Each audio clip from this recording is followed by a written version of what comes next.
Okay, quick video on Venus and the Jupiter transits that are going through our support systems at this time. Now, Venus was here to show us our beauty, but also our extravagance. Where do we put too much emphasis on things that really don't matter? And where do we forget to find the beauty in the now of everything? Everything.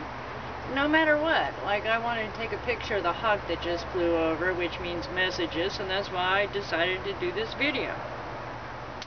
The whole contemplation of right now Jupiter, which is also an expansion planet, grandoseness, everything that is of the whims, okay, but it's also of the balance. It's also of the purity of just grandoseness of being ourselves. Now, Jupiter is going into Gemini, which means the twins.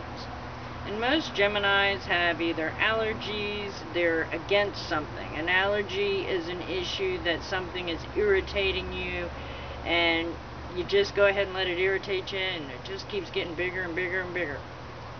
Well, now's the time to stop the irritations. Go back and see the things. Write them down. Make a list of positive stuff that you want in your life and a list of the things that really just irk you. Now's the time, because all this is grandoseness. A lot of things are going to blow up in your subconscious trying to tell your conscious you have to deal with it. The energies and the issues that are happening right now are planetary, of course, because we all are one, so we're feeling everybody's little nook and cranny of either fear or expectations or other things, because we have been in loss. Things have been denied us as well in the grandoseness of Jupiter if we don't have our own inner support. Our support to know that each one of us is here for a reason and on a path to share with others. The unconditional love and the joy and the pleasantness of knowing that now is perfect. I mean, it might seem a little corrosive sometimes in that, but that's all part of the evolution of the things from birth to death. And what does it do again? It goes from birth to death. And what does it do again? It goes from birth to death. But when these subconscious thoughts of fear, you've done something wrong, so there's a guilt, or somebody did something wrong to you, which makes you a victim, it's going to come full force into your consciousness. It's going to start telling you what the heck you have to face. Now, you either face it or you fight it. And by facing it, that means you can use the Venus transits of love. It doesn't matter if you have any signs or planets or houses. Well, you do have houses anyway, because there's 12 of them. But there is no reason to the rhyme except to center.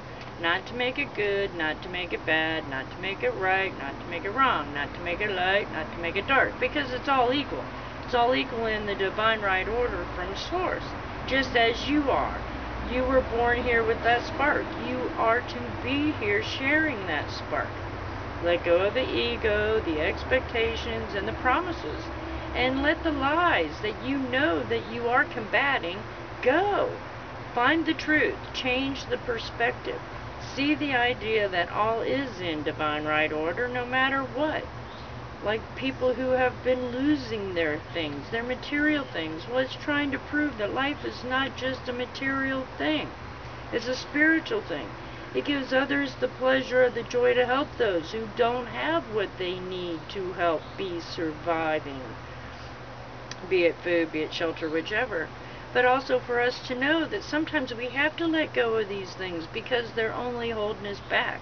They're only holding us to an idleness.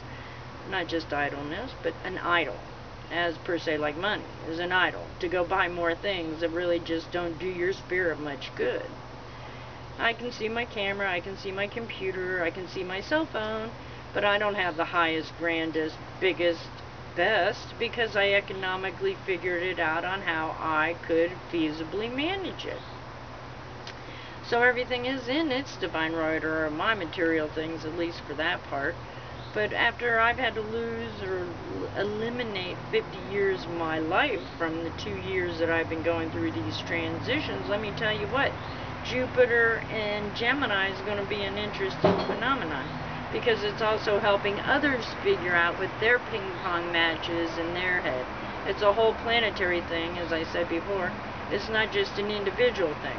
But if things are in that place of sun sign and you're a Gemini, and you're feeling the aggravations of allergies or occurrences because you're just not centered, you're having that ping pong match between your conscious and your subconscious, and you're not going to the great God, source, super consciousness, which is the true light and the true facts of the soul for the purpose as the spirit is moving down this journey, we call life.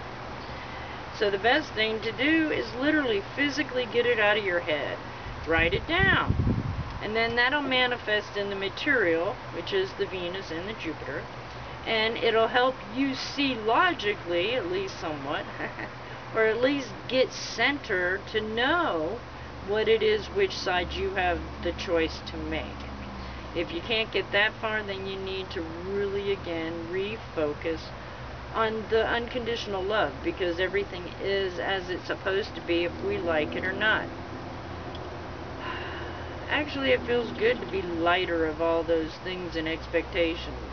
It's kind of interesting to think that the past that I have educated myself on and become really don't amount to who I am.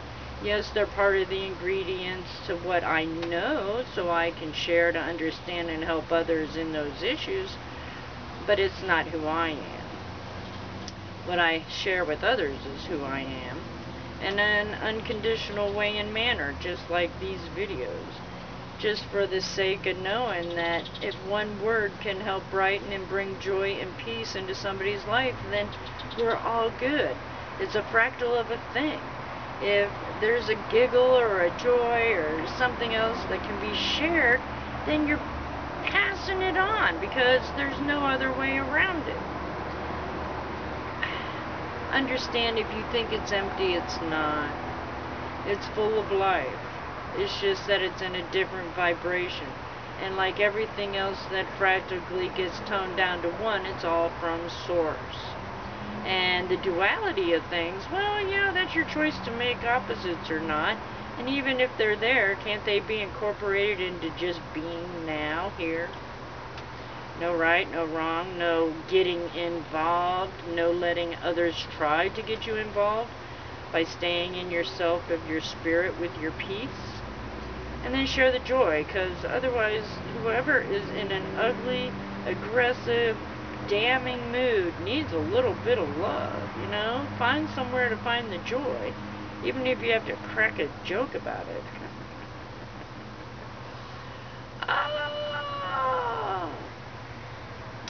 There are many inhabitants, and we all must face that we are here making those choices of what sides we want, and the Trinity is the place to be. Never right, never left, just always center on the top. Convince the Holy Spirit of yourself that this is what we're here to do. Create and share and have the joy and love and honor all life, respect it, and do give it what it deserves. It's just that, respect and unconditional love. And know that things are always in a cycle. And this cycle soon will pass as well, because next it's going to get to be where your surroundings and all that is. But we got a whole, 14 months or so? So now's the time to veg, at least to the point of centering and not picking sizes. Try not to see the duality of the things. And just know that if you're full of joy, things around you will be joyful. So as I sit here and ponder and rock and light my cigarette, enjoy the day of the beauty that is provided for our illusion in this thing we call life. Is that hawk going to come back by over so I can get a picture? It is what it is, whatever. Out. If I can find the off button. Love, guys. That's the only thing that matters and counts.